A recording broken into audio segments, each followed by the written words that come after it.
Hello दोस्तों, आज हम लोग भारत के द्वीप के बारे में जानेंगे।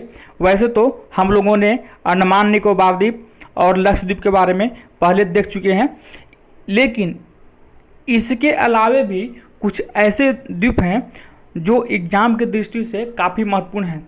तो आइए वे द्वीप के बारे में हम लोग जानते हैं। वे द्वीप हैं गंगा सागर, न्यू द्वीप, व्हीलर द्वीप, यहाँ पे आपका हो गया श्रीहरिकोटा द्वीप, पंबन द्वीप, सालसीट द्वीप, एलिफेंटा द्वीप, आलिया बेट द्वीप। तो दोस्तों इन द्वीपों के बारे में हम लोग बारी बारी से अध्ययन करेंगे। तो सबसे पहले हम लोग गंगा सागर और न्यू द्वीप के बारे में देखते हैं। गंगा नदी, ये दोस्तों आपका ये गंगा नदी रहा। गंगा नदी गंगोत्री से निकलकर उत्तराखंड, उत्तर प्रदेश, बिहार, झारखंड और पश्चिम बंगाल होते हुए बांग्लादेश में प्रवेश करती है और बंगाल की खाड़ी में अपना मुहाना बनाती है। लेकिन जब गंगा नदी पश्चिम बंगाल में प्रवेश करती है तो गंगा नदी की मुख्य धारा को हम लोग भागीरथी नदी के नाम से जानते हैं। लेकिन एक धारा जो दक्षिण की ओर मुड़ जाती है, एक धारा उसी की गंगा नदी की एक धारा जो दक्षिण की ओर मुड़ जाती है और कलकत्ता से होते हुए बंगाल की खाड़ी में अपना मुहाना बनाती है। बंगाल की खाड़ी में जहाँ पे हुगली नदी अपना मुहाना बनाती है तो उसके मुहाने पे दो द्वीप हैं। पहला द्वीप आपका गंगा सागर द्वीप, दूसरा आपका न्यू द्वीप। दोस्तों न्यू द्वीप को लेकर भारत और बांग्लादेश के बीच में विवाद भी चल रहे हैं। अब यहाँ पे हम लोग देखेंगे कि कलकत्ता के बारे में। दोस्तों कलकत्ता जो है, कलकत्ता को हम लोग नदी बंदरगाह कहेंगे, इसको समुद्र बंदरगाह नहीं कह सकते क्योंकि ये भारत के अंदर है। दोस्तों जब जहाज बंगाल की खाड़ी से होते हुए हुगली नदी में पहले प्रवेश करती है और उसके बाद कलकत्ता बंदरगाह के पास जाती है, इसीलिए कलकत्ता को हम लोग नदी बंदरगाह कहेंगे, न कि समुद्र बंदरगाह। आइए अब हम लोग व्हीलर द्वीप को देखते हैं। व्हीलर द्वीप उड़ीसा राज्य में ब्राह्मणी नदी के तट पे एक द्वीप है, व्हीलर द्वीप। अब दोस्तों यहाँ पे व्हीलर द्वीप क्यों महत्वपूर्ण है? व्हीलर द्वीप इसलिए महत्वपूर्ण है क्योंकि यहाँ पर मिसाइलों का परीक्षण किया जाता है। जैसे आपका अग्नि 1, अग्नि 2, अग्नि 3, अग्नि 4, 5, पृथ्वी इत्यादि मिसाइल का अगर परीक्षण करना है तो वह उसका परीक्षण व्हीलर द्वीप से होता है।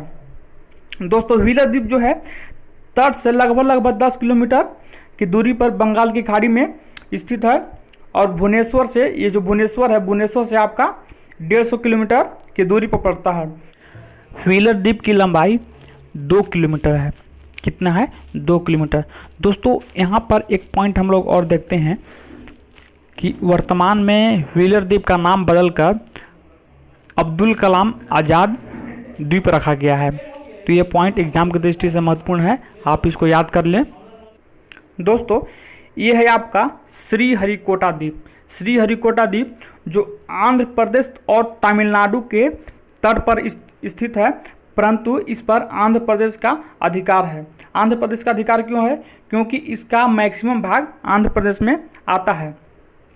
श्रीहरिकोटा द्वीप पर इसरो का लॉन्चिंग पैड है। इसरो मतलब इंडियन स्पेस रिसर्च ऑर्गेनाइजेशन यानी कि भारतीय अंतरिक्ष अनुसंधान संस्थान का लॉन्चिंग पैड है, जिसका नाम है सतीश धवन अंतरिक्ष केंद्र। सतीश धवन अंतरिक्ष केंद्र दोस्तों कहाँ पर स्थित है? सतीश धवन अंतरिक्ष केंद्र श्रीहरिकोटा द्वीप पर स्थित है।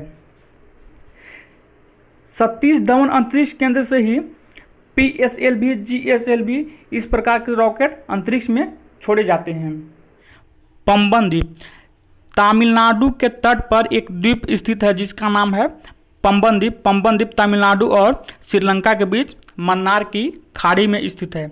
दोस्तों ये तमिलनाडु का निकला हुआ भाग है और ये पंबन द्वीप है। पंबन द्वीप पर रामेश्वरम स्थित है। तमिलनाडु और पंबन द्वीप को एक रेलवे पुल जोड़ता है। ये इस रेलवे पुल को चेन्नई एक्सप्रेस मूवी में भी दिखाया गया है, आप देख सकते हैं। रामेश्वरम का सबसे पूर्वी बिंदु है रामेश्वरम का सबसे पूर्वी बिंदु है जिसका नाम है धनुषकोटी। धनुषकोटी से ही राम सेतु शुरू होती है। जो राम सेतु जो है धनुषकोटी से शुरू होकर ये श्रीलंका का पार्ट है। धनुषकोटी से शुरू होकर श्रीलंका के तलैया मन्नार तक जाती है। राम सेतु को हम आदम का ब्रिज या एडम्स ब्रिज भी कहते हैं। अब हम लोग आगे बढ़ते हैं, मुंबई देखते हैं।